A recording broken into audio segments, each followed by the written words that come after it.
Nondako Nemo?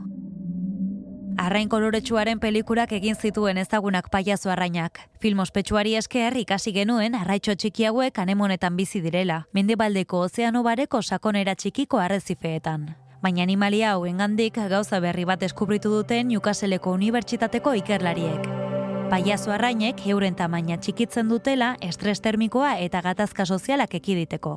Txikiagoak izateko aukera muskulu ehunaren xurkapenari zor diete. Prozesu honen bidez, tenperaturen igoeraren aurrean energia eta oxigeno kontsumoa murrizteko gai dira. Kostu metabolikoak murrizteak biziraupen probabilitatea handitzen du, eta arrainkideen artean ere onurak ekartzen ditu. Tamaina txiki bati eusteak erasoak saihestan dituelako.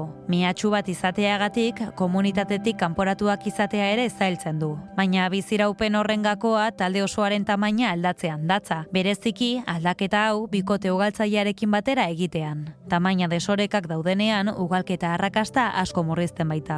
Jakina da kolorezko arrezifeak arriskularrian daudela, zuritze masiboaren, ozeanoen azidotzearen eta kutsaduraren ondorioz. Pailazo arrainak endekapen egoera horretara egokitu dira, eta bizirauteko prezioa ugalketa murriztea denez, geroz eta zailagoa da Nemo topatzea aske anemona batean igeri, eta orduan galdetuko duzu.